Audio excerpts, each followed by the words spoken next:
Welcome to LOA Today. I'm Walt Thiessen. I've been doing this podcast since September of 2012, and boy, are my lips tired. This is your daily dose of happy. We are so happy you decided to join us today. Debbie G is experiencing jet interference at the moment. She lives in California, of course, and in Huntington Beach, they are preparing for an air show this weekend, and they are practicing directly over her house. So even if she came out of the show, we wouldn't be able to hear her because of all the jet wash. So unfortunately, she can't join us. And Neo, poor guy, is dealing with an intermittent internet connection. So he couldn't join us today. So it's just me and our wonderful guests today. And hopefully you will all be appreciating that because they are very, very cool people to appreciate. And we're going to learn more about them in just a moment. Their names are Trina and Tara O'Brien, and they are power moms. In fact, actually, that's what their business is called Power Mom. But they also have athletic backgrounds before they became moms. Tara played Division I soccer at Florida Atlantic University. She was a strong forward for the team, and she holds a master's in leadership and is a nationally certified massage therapist and wellness coach. And Trina is also a massage therapist and wellness coach. She also played soccer. She played Division II soccer at Lynn University in Boca Raton. And her team won the national championship and made 2 Final Four appearances. So pretty darn good there. She has a master's in sports business, and together they are moms of twins. So they get twice as much fun as other moms, which is pretty cool. Hey, Trina, Tara, welcome to the show. How you doing today?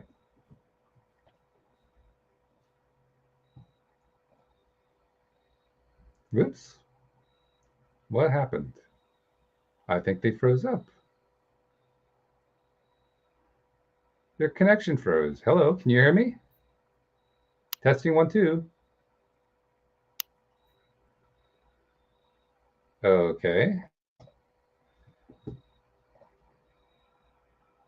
For whatever reason, they cannot hear me at the moment. I'm going to leave them a little message.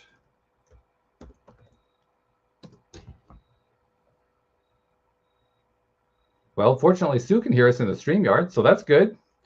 That's a very good thing. But for whatever reason, my guests cannot hear. So I'm going to recommend that they reconnect.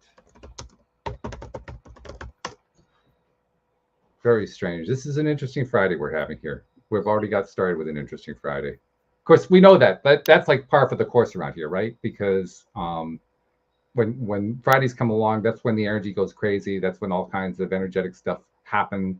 We've had this over the years, dating back to when Linda Armstrong and Rita Giganti were on the show. And I mean, we do a meditation, or Rita would lead us through something, or we'd have some psychic readings or something, and the energy would go nuts. And it has never stopped. So that's par for the course here. So Trina and Tara are going to reconnect. Here they come. Let's see if they can hear us now. Can you hear him? Can you hear me now? As Verizon says. Okay, hooray! All right. So you didn't hear the introduction, so I'll skip past all the first parts that I said. I gave a little introduction about who you guys are. All right. But now that you can hear me, I can actually say, welcome to the program. How you doing? Yeah, we are great. We're happy to be here. We're glad you can be here. We're glad you can hear here. That's also part of the. Well, you were playing a trick on us. I guess. Well, I commented just now while you were reconnecting. Fridays have always been high energy to the point where it disrupts electronics. And this has been going on for years. And I can't give you an explanation as to why it's just Fridays. I mean, I shouldn't say just. It has happened on other days, but Fridays seem to get like the bulk of it. So yeah. I don't know. So you're getting the firsthand experience. That's what's happening. There we go. Yeah. So anyway, I was talking about your sports backgrounds and the fact that after you left the college academic environment and got together and you started a family and you have twins. The comment I made is that you guys get to have twice as much fun as most moms do because you have the twins. But I also want to hear your story from your perspective. So welcome to the program and tell us a little bit more about you guys. All right, absolutely. Great. Well, I'm sure you gave a great intro, even though we couldn't hear it. Well, you can play it back later, I'm Tara, and this is Trina. We are partners in life and partners in business. As you mentioned, moms to 8-year-old twins. Tristan is our little guy, and he is a fully functioning, rambunctious, amazing little 8-year-old. And Tegan is our daughter, and Tegan has some significant special needs that we attend to on a daily basis. And so he is super loving to her, and she has given us the gift of patience and just learning a lot more about people and being able to tune in to their needs. So that is us and our family, and we created Power Mom about 7 years ago. And I can certainly tell you how that sort of came about because it's a fun story. Yeah, let's hear that one. But I was working in corporate America at the time, and we had just had the twins. They were just shy of a year old. And I remember it was freezing cold. We live in Colorado. I went outside to the car. It was like 5 o'clock at night, just about snowy-ish. And I turned the car on, trying to get warm. And I remember having a complete and total meltdown, Walt, like just full on meltdown. And if there's any moms out there, I guarantee that they can relate to this in some facet of the beginnings of motherhood. And I didn't know what was happening. I felt like I was losing myself. And I thought, look, I could be so much better than this, but I didn't exactly know what was happening. I remember just like slamming the steering wheel. I screamed at the top of my lungs and just let out this crazy roar. And the really was, I started to lose who I was. I didn't really love who I was. I wasn't motivated. I was lost all energy. And what I realized is I was really putting everybody else first. So I thought until 7 years later, what we've learned, and I had put myself on the back burner. And at the time I was reading a book, and I remember it just kept talking about being average. Why do you want to be average? Why do you want to be average? Average is just like everybody else. And so it was literally that pivotal moment. And Trina could attest to me walking in the door that night thinking I was a super crazy person. But really making that decision that I wanted to level up. I wanted to take what I knew in the past and not allow this, bump of being a mom and understanding all these hormones and emotions that were going on. And do you remember that night when I walked in the door? Oh, I remember that night. Yeah, absolutely. Milestones tend to be things that we remember. We don't tend to forget them. Like, oh yeah, I remember that one. Oh yeah. Yes, absolutely. Yeah, Tara walked in the door and, she was full of emotion. Here I am with 2 babies. And I'm like, oh, okay. And what really happened, though, is as we sat down and really went through and talked about it, what she learned was that I, too, was suffering in my own way because I was the one that was at home all the time with kids. She walked in the door and I wanted to just, talk to an adult. She walked in the door and didn't want to talk to anybody. She'd been at work. Yeah. So, collide of 2 worlds, but, yeah, that doesn't work too well for a relationship. That makes it a little challenging. Yeah. So we were both losing ourselves just in a very different way. And so being able to sit back and talk through that was really fantastic. Yeah. And you have an interesting tagline on your website. You say you deserve to be strong and confident without mom guilt. Now, that's a new phrase for me. Tell me about mom guilt. Interesting. It's probably a new phrase for you because you're not a mom, I'm assuming. I'm not a mom. No, that is not as far as I know anyway.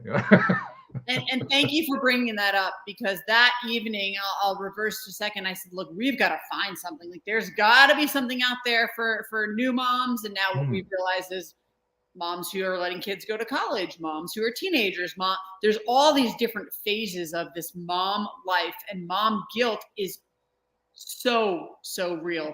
We talk to moms on a daily basis, and when they read that tagline, it is the way I would describe it to you, Walt, and so many moms listening to this can completely relate to this verbiage, is you think you have to say yes and put everybody else first. And you're trying so hard to please everybody else that when you start to do anything for yourself, and I'm not talking, going to the spa, I'm talking just taking a warm shower by yourself, you feel guilty. You feel guilty going for a 30-minute run because, oh my gosh, what am I missing and who needs me? You feel guilty. And as a mom, every single mom on the planet can relate to, am I giving them good enough foods? Are they getting enough love? Are they getting enough sleep? And so it becomes this real thing that's super embedded in a mom. This kind of sounds like people pleasing on steroids. Yes. Yeah. And then you have the kids who are demanding of it because they're demanding little buggers. Like, they just. Well, they need what they need. Yeah, absolutely. Yeah. And they need it right now. Yeah. I'm always like, do you think it just pops out of the sky? It's just going to fall. Yes. So look, at that time, we looked around. We could not find something specifically for the mom. And there's a lot of different things out there, but what we said to each other is, we can do this. So let's take what we both know, which if you've said this in our backgrounds, I don't know, but obviously athletes, massage therapists, we've done a ton of self-development. And we said, let's just continue to pour into this. Let's learn. So not only can we help ourselves, which we wound up doing, and then we can help others. And so we've cultivated this wonderful culture and amazing, crew of moms to help them go from being exhausted to energized and unmotivated to being confident. And then really people say like they don't have time. And so we help them create that time. And that's all about what we do. It's an interesting pattern. I've mentioned this many times before on the show, how we get guests on who have what I generically call a crash and burn of some kind. And it varies from one person to the next. It can be something that's directly out of their experiences they were growing up. It could be something they experienced when they're in their teens or 20s. It could happen in their 50s. It can be related to careers, relationships, health. It could be related to all kinds of stuff. But the bottom line is the crash and burn, and then there's the aftermath where they find some way to fly like a phoenix, and they end up flying in a way that they never would have thought they would have flown like that before. Just never, it would not have been part of their consciousness. I can tell from the way you're shaking your heads up and down. Yep, that was us too. We had no idea we were ever going to do anything like this. Yeah, at all. No, and it is. It's, these things happen in life, and there are these pivotal moments that allow you to kind of soar, as you said. And so it's very interesting to look back. And we were only forced to do this as we started doing podcasts and started writing the book and understanding like, wow, this was a very, very specific moment and a very crux thing that happened. Yeah.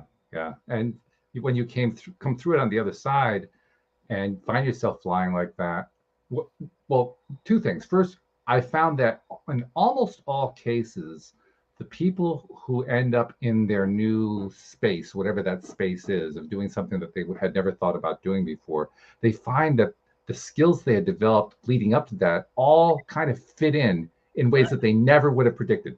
Yeah. Did that happen for you? Yeah. Well, it did for me coming out of corporate America, but being a leader and a coach in that space for sure. And so taking those skills and being able to now translate them to the teams that we run and the moms that come through our programs and success they're having. To your point, like I never would have taken that skill set and thought it would have transferred over to what we do today. And it certainly did. And I think this holds true for you with coaching. Yeah, coaching. We both, played soccer, and then we both coach soccer, and it's second nature for us to be able to do, spend time with somebody and understand where they're at, where they want to go, and then how to get them from, to from that starting point to, we call it your A to your B, how to get there.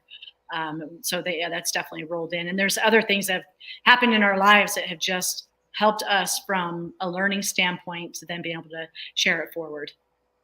I would agree with that. As you were describing that, a question came into my mind about coaching, and I'm curious to know what your take is on this. Some people describe coaches as cheerleaders, others describe them as guides. Some describe them as almost pseudo therapists. What do you think of when you think of coaching? When you think of yourself as a coach, what do you aim to be? For me personally, I feel like I've just fine-tuned this answer recently. So apropos right now for you to ask it is, I've been saying that I truly believe that everyone has this greatness inside of them, whether they know it or not. And our job as coaches is to literally yank it out of them. And so for me, and this is very recent, and I really believe it through and through, because personally, and I'm not speaking for Trina at all, I'm sure you have a different thought, is motivation is great and inspiration is great, but it only goes so far unless you start to take actions to enable those things to come out. And so for me, it's just this new, found, you're so great, and we're all great, and we're great in completely different ways we don't even know it. But for me, my goal is to yank that out of somebody so then they can go soar. Okay. Yeah. How about you? I think for coaching, it's like you can bring the tools, and you can give them the For us, it was soccer. So it was like you can give them the different types of formation. You can give them the type of runs to make. You can help them with their skills. And to Tara's point, you can give it to them. At the end of the day, it's the athlete who has to do the daily work to get the results that they say they want. And then it's for us to help challenge them to continue to move forward. And when they fall down, to help them get back up and keep moving forward, because no athlete went from, receiving a soccer ball and have this magical touch. I mean, there's maybe a couple of people out there that have that. Most players don't have that great first touch. And so I can show them how to do the first touch. At the end of the day, it's the athlete who needs to do that work. And then we help them fine tune it or adjust based on, what they're doing. And that's just from like a soccer standpoint. But even within our VIP program that we have, it's really, what are you doing? What's working? What's not working? Let's talk about that and let's work through that so that you can get to the other side of it. So a little bit of that polling, as Tara's talking about as well. I'm also reminded that there are a number of coaches that I've had here on the program who have told me in one way or another that one of their major goals is to hold space for the client. In other words, find a way to, in their own minds, hold that customer, hold that client in a mental space of wholeness and wonderfulness, and I'm not only here for you, but I believe in you. You are a whole person. You're not broken. You don't need fixing. Yes. It's not like there's a repair going on here. I'm just seeing you as the ultimate person that you can be, knowing that when we work together, while I'm holding you in that space, it's going to help you get there. Yeah, I think the word deserve that we have in our tagline is exactly it. You deserve this. You already have it within you. And so we're going to help you build belief in yourself, because a lot of people don't even believe that. For whatever reason, they're at a point where they don't believe they can do it. They're confused. They don't know where to turn. They don't know what to do anymore. And so, I think that, to your point, that's where we really come from as well. And you guys, I mean, Tara, you played Division I soccer, and Trina, you were actually a national champion, Division II national champion, and yet you're both here telling stories about lack of self-confidence. Yeah. Wow. Oh my goodness. That's not something that people would normally associate, right?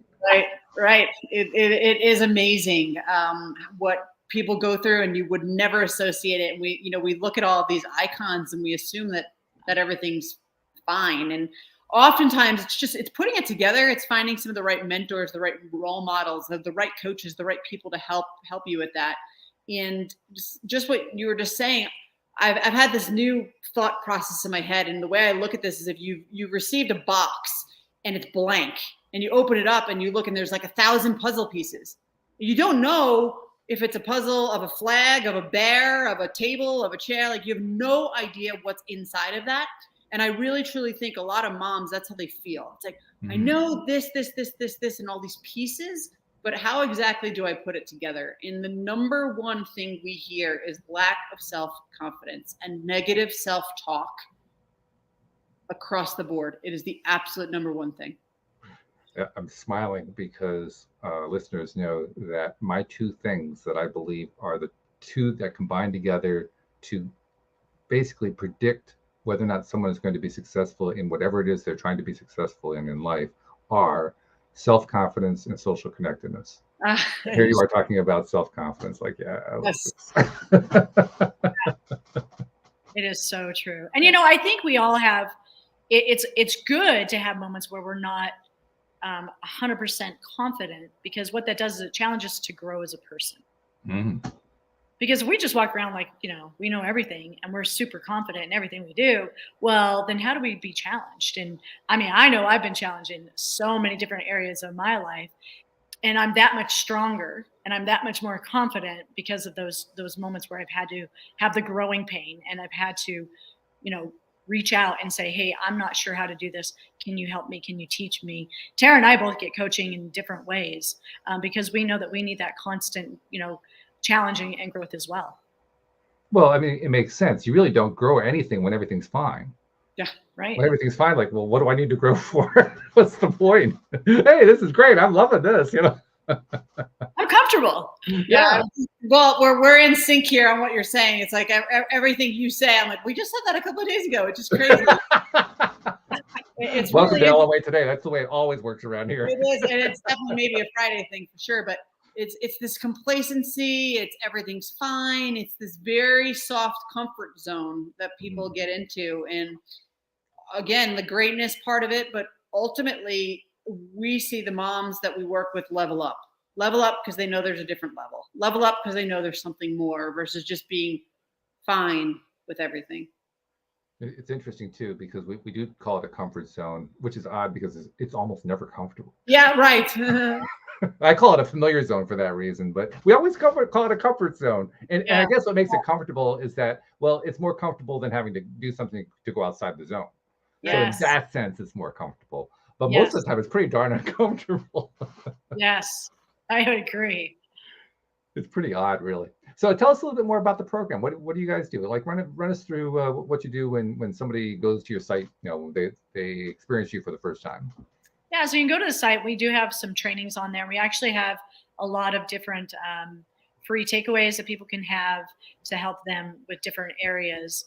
But the Power Mom VIP program is really about developing a mom holistically and helping them really get stronger. And we don't mean just physically stronger, although that's part of it, but stronger in their mind and their body. And then confidence comes along with that. And one of the key, we call it our secret sauce to success, is what we call the daily practice. And, it is a way for moms to every single day know what it is that they're going to be doing. And this will help them, and it will help them build and create. And so there's actually 4 power components to it. And the first one is called Building You. And this just helps moms gain clarity on the exact steps that they need to take to reach who it is they want to become. And so we call this your 2.0 version. And we really have the moms work on mindset as a part of that. So for an example, I want to give you examples within the 4 power components because I want your listeners to be able to walk away with something they can do starting today. And, one of the things that Tara mentioned earlier that moms don't do is they actually have a lot of negative talk going into their mind. They don't believe in themselves. I'm not good enough, whatever it is. And so what we have them do, and this is something that takes 3 minutes, it's free, and you can do it right away, is what we call declarations. Now, the part of this that's really important is the key thing is involvement. So you want to be saying it out loud, and you want to be touching yourself. So I always say, touch your heart, let yourself feel this. And you can say things such as, I am filled with the energy of health and vitality. I am full of confidence in my abilities. I love myself. I respect and believe in myself. Whatever it is that you want to be able to declare every day, look in the mirror, put your hand on your heart, say it out loud. I'll do this after I brush my teeth. I'll just sit there and I'll do it real quick. And it really is really simple. I'm just smiling here because you're hitting on some of my favorite topics. You're talking about mindset. Everything starts with mindset. I love that topic. You're talking about negative self-talk, which, by the way, studies, I don't know if you knew this, studies show that the average person, 80% of the time, is talking negatively to themselves. Doesn't have to be just moms, anybody, anybody on the face of the planet. 80% of the time they're talking to themselves, saying negative things. And then you're diving into the mirror work. I'm thinking, oh God, this is fabulous. I love this.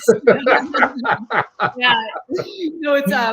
It's interesting because I know you say, we obviously talk to moms and everybody does that, but it's really true when I say to people, would you speak to anybody else? Yeah. The way you speak to yourself.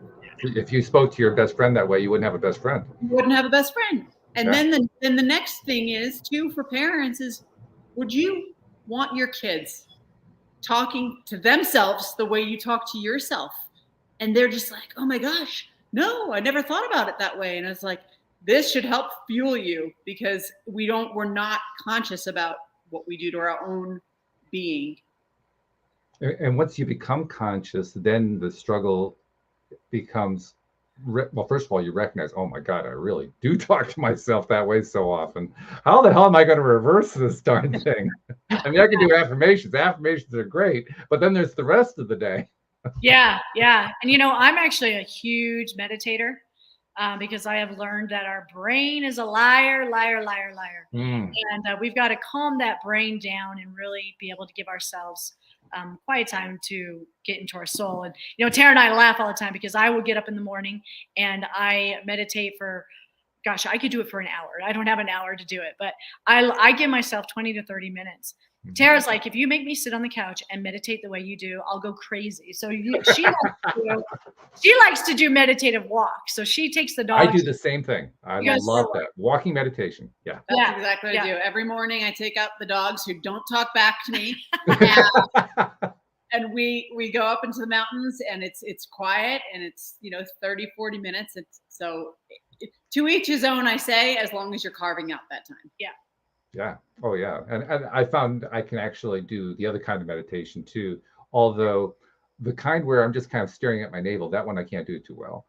I have to have something else going on. Something, because even if it's just focusing on breathing, I got to have something going on. Because otherwise, I instantly go to those negative thoughts. So the navel maneuvers just don't work for that. But if I can find something else to redirect my attention to, then I can change my focus. I can stop.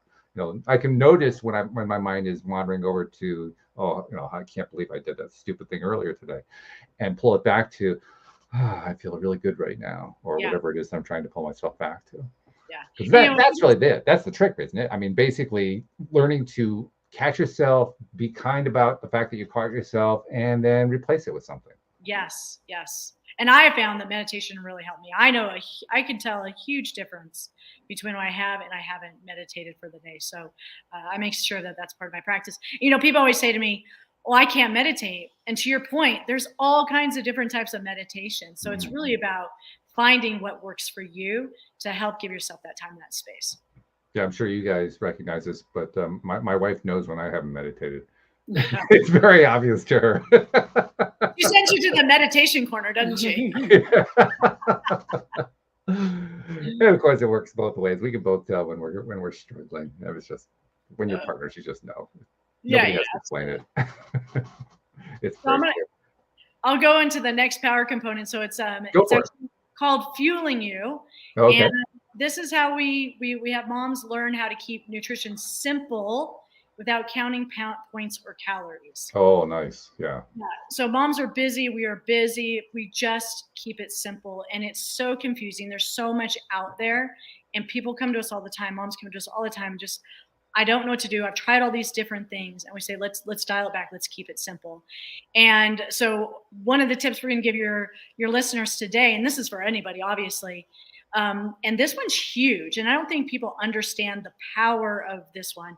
And it's the importance of drinking enough water every single day. Thank you. Yeah, our bodies, that's how it communicates. Yep. We need water. And we're huge fans of it. In fact, sometimes we'll say to moms, well, how much water do you drink every day? And first of all, they don't know how much water they need to drink. And second, they don't even know how much they need to be drinking. And so we say, look, take your body weight, cut it in half, and work up to that being the amount of ounces you have every day minimum. And so if you're 100 pounds, that's 50 ounces of water. So we're big. Okay. Big on that. That's an interesting rule of thumb. I hadn't heard that one. Oh yeah. So take it, cut in half, and that's how many ounces. Yes. And then obviously based on where you live, like we're high elevation, you need to increase that a little bit. People live, humid, increase that. Or if your activity is up, again, that's just like a basic rule of thumb. And I think a myth is the 8-ounce glasses, right? That's all we've ever been taught. Do 8-ounce glasses of water and you're good. But I just ignored that one because that one just confused the hell out of me. Too much math. But if there's a guy. Not the math. That wasn't what confused me. What confused me was, okay, do I have to drink it now? Do I have to wait an hour? No, just drink. Don't go crazy with it. Just drink the water. Yeah, and so with the water thing, really simple. Keep it next to your bed when you wake up. We always say try and get some water in all throughout the day. You've seen me probably sip this because it's a habit literally throughout this entire episode. Sorry if it's annoying you. It doesn't annoy me. Like I have my water cup every single show, every single Find time. a water bottle that you love to drink out of. Some are just annoying, right, to drink out of. So find something you love. Yeah. And then for people who are not drinking water, which is a substantial amount of the population, we say set your alarm if you need something to remind you. So you're not trying to drink like a gallon of water before bed, right? To your point, there's no rules of when. It's consistency like everything else. But you could set an alarm throughout the day. You can set your watch alarm. You can have some sort of trigger. And those are for the people who aren't doing this. I mean, we don't leave home without our wallet, water bottle, and phone, right? So, but a lot of people are not doing that. So I would suggest that your listeners, that's one step to start taking in the right direction for the feeling category. That's good. Actually, as I think about it, what happens over time as you get into doing the water thing, you also become very much in tune with the signals that your body's giving you. Yes. So in my own case, I didn't really have to set an alarm or anything. I just found myself wanting to drink a substantial amount of water in the morning because my body needed it in order to get going the way it needed to get going. Yes. And when I don't do it, I feel it. I feel it in ways that I won't describe here because they're not pleasant. Yeah, right. Yeah. I mean, it's not like it's a hidden signal. It's there all along. It's just you become aware of it. Yes. Yeah. I mean, we have a friend, she walked in the door, she had done it for a week. And she's like, I feel so much more energy. But it helps with, you go to the bathroom easier and obviously more often. You have more energy. Weight loss could be a byproduct of it. I mean, there are so many reasons to drink more water. So that is our tip. You said something interesting. I have to ask a question about it because it's actually something my wife has brought up. Some people complain, well, yeah, if I drink that much water, I have to go pee all the time. Pee all the time. It's great. Go pee. Very few people, very, very, very few people can overdo it on the water. You're going to know when you overdo it. So I don't, look, at the end of the day, your pee should really not be yellow. It should be pretty clear throughout the entire day. Our 8-year-olds wake up in the morning and they even know now, oh man, I'm dehydrated. Like our 8-year-olds say that. And it's amazing because I'm probably stealing your thunder here because Trina says this all the time, but what we're teaching is not for every human on the planet, but it's for the kids. And once these parents and moms are instilling these same type of habits and they see you doing this stuff, they pick it right up. And it's just going to continue to help our next and next generations. Yeah. And they're little sponges. So what you're feeding to them is not just going to last for a day. It's going to last for years. It's going to last for a lifetime. Yeah. Yeah. And they notice that. They notice everything. Yeah. So power component number three is one that, a lot of people have struggle with, and we call it training you. And it's how to get real results without hours in the gyms. Okay. All right. So there are people out there that love to go to the gym. There's moms out there that love to go to the gym. And we're not saying you shouldn't go to the gym. If that's what you enjoy doing, do it. However, a lot of moms don't have the time.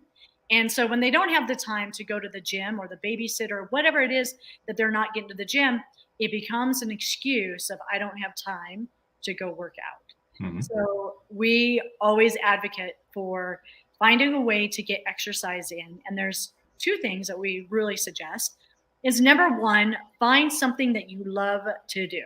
Yes. So if you enjoy walking, go for a walk. If you love playing tennis, play tennis. Swim, go for a jog, work your way up to jogging, whatever it is, because then, which is tip number 2, you'll stay consistent. Yes. And you have to stay consistent to be able to get the results that you really want. I love those 2 points. I think they're so important, especially the part about being consistent, but also the part about doing something that you love doing. What's the first thing that most people do when they figure they need to become more active? They start thinking about things that, they had to do in gym class. Yes. Or some expert says you're supposed to do. They never start with, what would I love to do? That's never the first question. Why is that? Yeah. I don't know, but I do not love to swim. And if you told me to swim every day, I wouldn't do it. So I drown first. Yeah. So that's where I'm like, just find something that you will enjoy. If it's dancing, if it's yoga, whatever it is just find it, because now you're moving your body. Yeah. And you'll work your way up to maybe challenging yourselves in different areas as you get stronger and you get more confident in your body. So that is our tip for power component number 3, training you. I love it. Okay, so we've got building you, we've got finding you, we've got training you. What's the 4th one? The 4th one, actually, the first 3 lead to the 4th one, and we love this one's probably our favorite one. And Tara did steal a little bit of my thunder with this one, but that's all right. And it's called extending you. And what happens is when a mom takes the first 3 power components and puts them all together, she will become strong and confident in herself. And guess what? She will have more of herself to give to others. And she'll have more emotionally to give and physically to give to the people around her that she loves, her kids, her partner, her friends, and her family. And so that's why we call it extending you, because you're going to take who you are and you're now going to be able to extend it out into the world. And it's really about looking at relationships and creating a plan on how you can build those relationships. So when you say extending you, what's the part that's extending? For me, I say it's like your heart, your soul, but it can be time. It can be your example, right? You're extending that part of you and your kids are seeing it. And that's where I said, Tara stole my thunder a little bit. And that's a big one for moms, because you can tell your kid to do something. Oh, eat your vegetables, but you don't have vegetables on your plate. You think your kid doesn't notice that? So it's really like be the example. Like our kids know that we take walks, that we meditate, that we exercise. They look at what we're cooking and what we're eating. Now, does that make it always easy, and does it make them want to do it? Well, no, they're kids, but they're people too. People have preferences. Everybody has preferences. I don't care what age you are. Yeah. And so that's the extending you part of it. Okay, that's very good. I'm loving too. I mean, you put mindset in with the building you, the first of the 4 pillars, but really the whole thing is mindset. Everything that you're describing there is part of mindset, and I applaud you for that. But I also remind everybody, all of the things that we do, no matter what program you do, no matter what approach you take, it's all mindset. Yeah, it's all about what's your mindset going to be, and what mindset do you want it to be. Yeah, that's another one of those questions that never really gets asked. What mindset do you want? It's usually well, here's the mindset you should have. Yeah, but how about what mindset do you actually want to have? What's important to you? What do you value? Right. Yeah, right. And as we are doing this discovery, because it's not cookie cutter, it's very individualized, because everybody is very different and everyone's schedules are different and life looks different. It's exactly what you just said, is asking the questions of who is it that you aspire not to be and not to become, because you are who you are, but what are those level up things? What if you could write this on a white piece of paper? What are the things that within reason you want to achieve? And I think it's so different than goal setting and so different than a lot of the stuff, because it's giving you the ability to say, this is what I want and this is the path that I can take to get there. Yeah, I like that. That's really, really good. So I'm going to give you a tip for extending you. And I love this one because it's a little challenging. It's a little challenging for some of us. It's probably more challenging for me than Tara. But it has been found that when we go out and we give more hugs, we actually help so many different parts of the body, right? And it's not just us, but when we give a hug, we share a lot of what goes on. There's different hormones that help us feel better.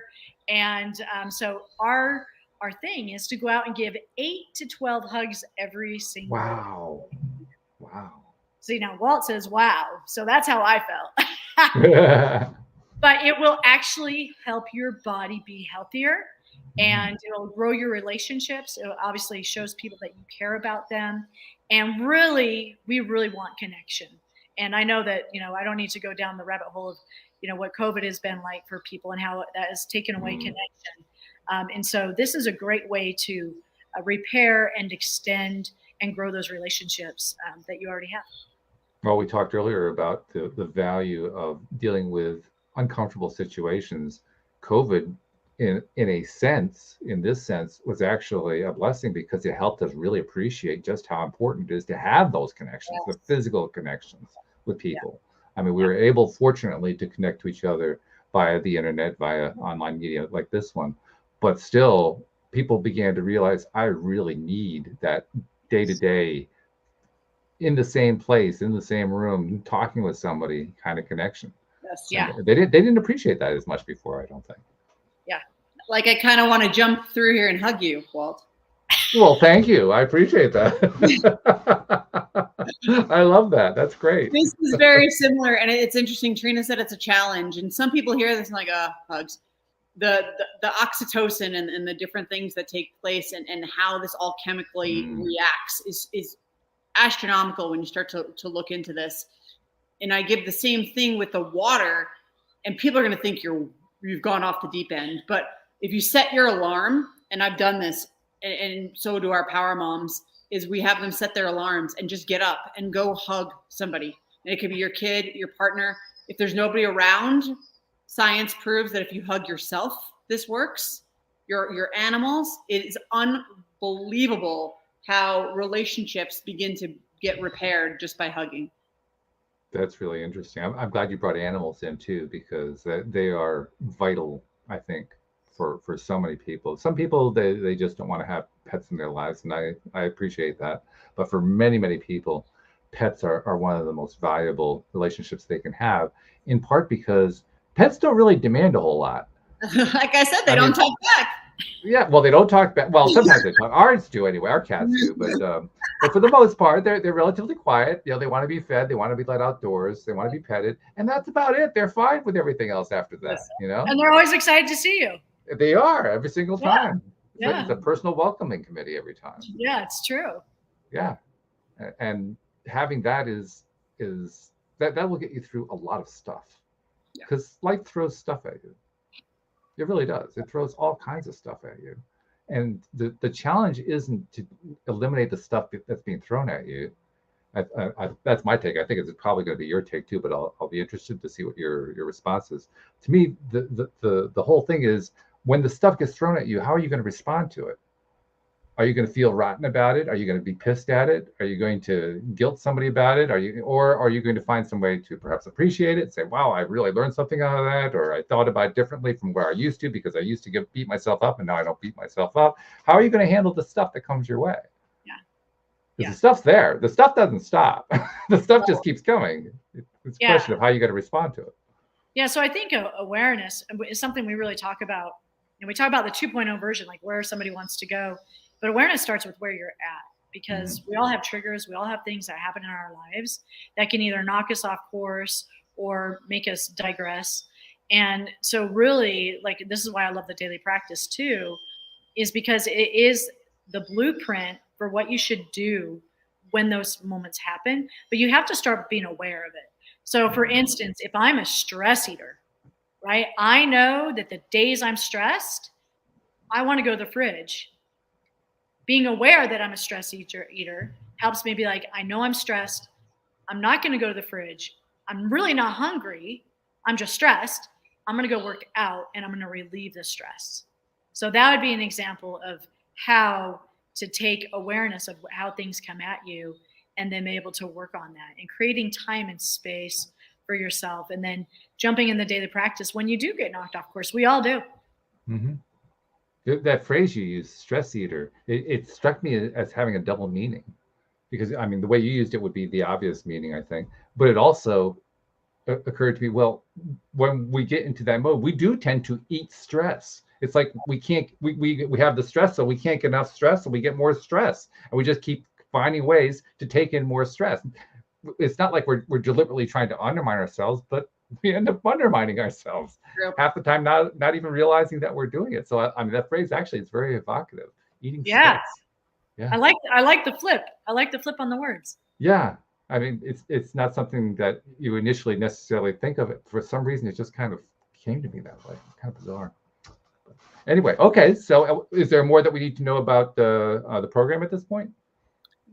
Well, look, we gave one tip for each component, right? We have multiple ways that we bring every mom through these different components, through talking about sleep, which we haven't even touched on, how to handle stress, what are what we would consider writing goals and things that you want to accomplish, and how do you do that to where they stick and it's not just something that looks fancy on paper, or that you can announce to friends. So we really take a lot of time and go individually through these different components. One thing we start off with is the facts, because we say the facts don't lie.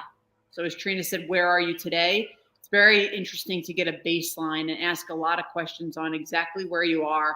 What's the true data? So then we can measure that as we move forward through the program. So if anyone's interested in learning more about that and they're listening to this, you can go to powermom.co, not com, but powermom.co/info, and we can send you over that. And really that would point anybody in the right direction. And we talk to all of our members via phone, like humans, and have that interaction. Wow. You mean it's not just a computerized program? You get a human being on the other side? Oh my goodness. So, we really, want to intimately get to know who we're working with and have those conversations and get to know them on a granular level. So if anybody wants to visit us there, we'd be, more than happy to help. That's fabulous. I love that. You also were kind of talking about something there that I want to hone in on a little bit. And I'm trying to remember exactly how you phrased it. I probably won't remember it, but that's okay.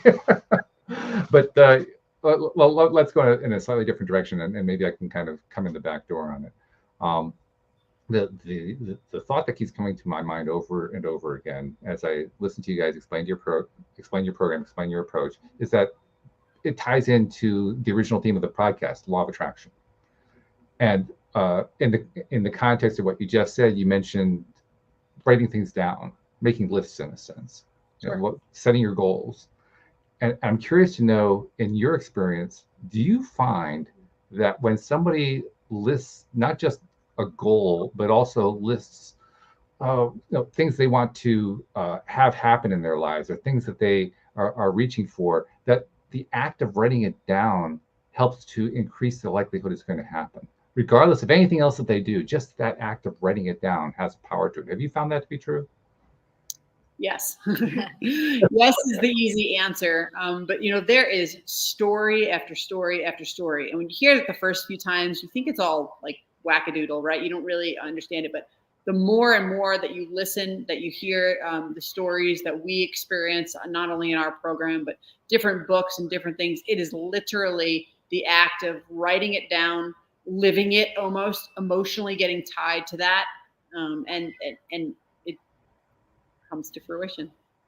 It's an amazing phenomenon. In fact, I had two gentlemen on who do a podcast of their own. They were on earlier this week, and we were mentioning how it's usually women who make the lists.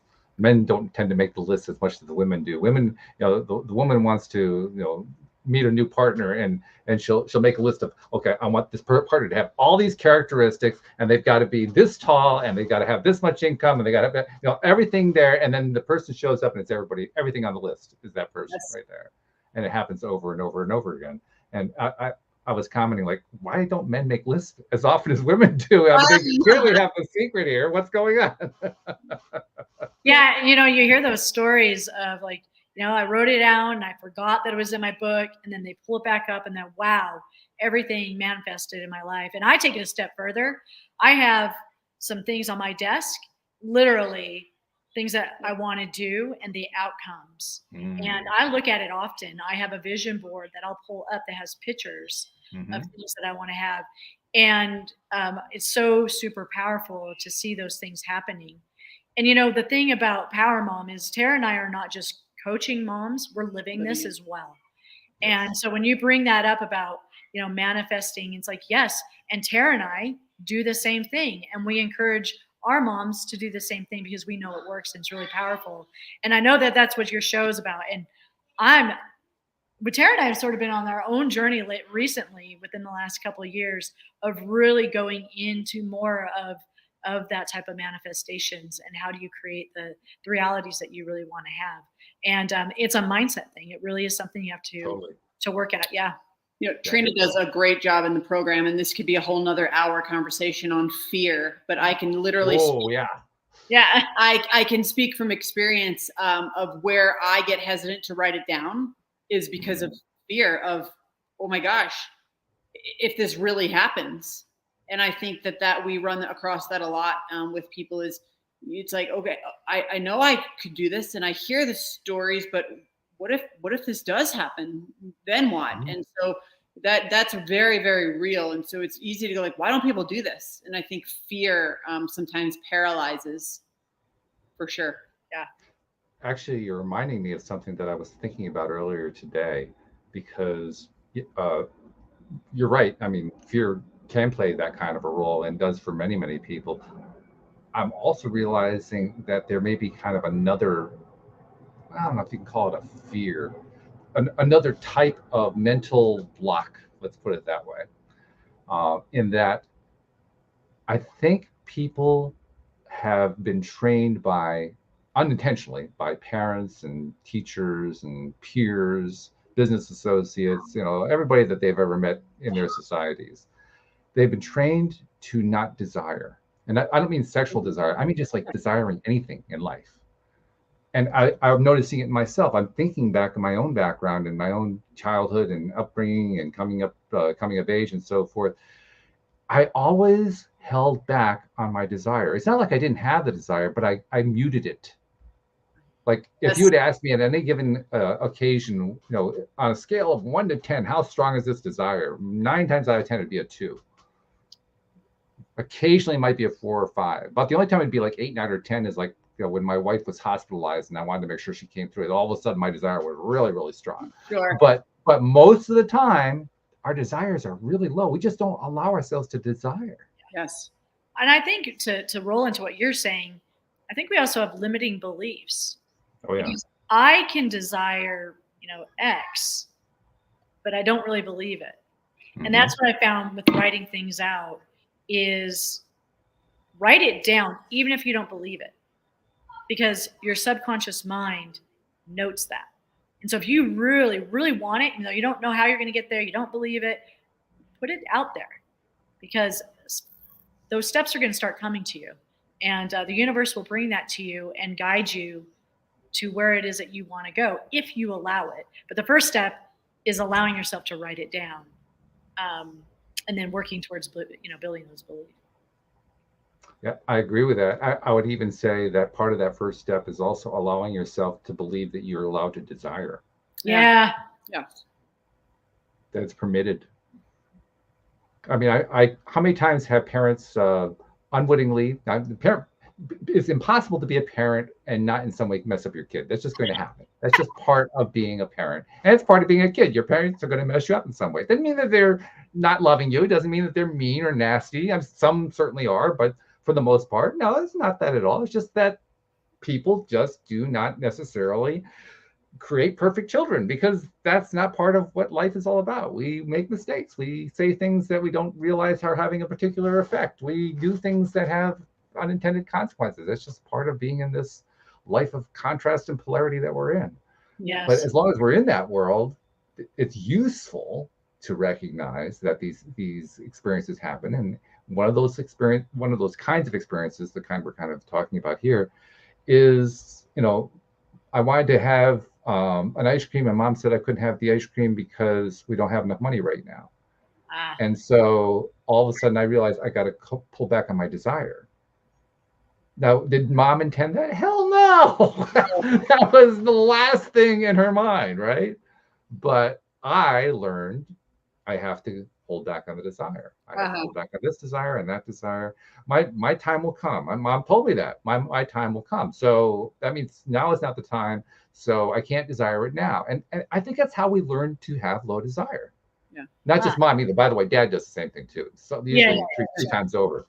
But but it does really matter who it is, which parent, or even if it's not a parent at all. But the fact is, we get these messages that basically encourage us to stop desiring or to cut down on the desire. Yes. And that's where it happens. That's why we end up with a desire of 2 or 1 or 0.3, because we don't think we're allowed to have it. Yeah. Right. Yeah. So the challenge becomes, am I willing to give myself permission to have the desire? And if I give myself permission, that's where your step really comes in great. Am I willing to write it down? Yeah. Am I willing to commit to it? Oh my God. This is terrifying. Yeah. To actually commit to having a big, strong desire. Oh. Yeah. Yeah. And, before, when people get into our Power Mom VIP program, these are some of the first steps. Mm-hmm. And I know sometimes people are like, well, I want to learn about, whatever it is that they want to know about. But we understand the importance of these first steps and allowing themselves to dream and see themselves in a different light that's already inside of them. And Tara says we pull it out of them, right? You asked about the coaching question. You pull this out because it's already here. Mm-hmm. And so we do spend time on really helping that person be able to dream again.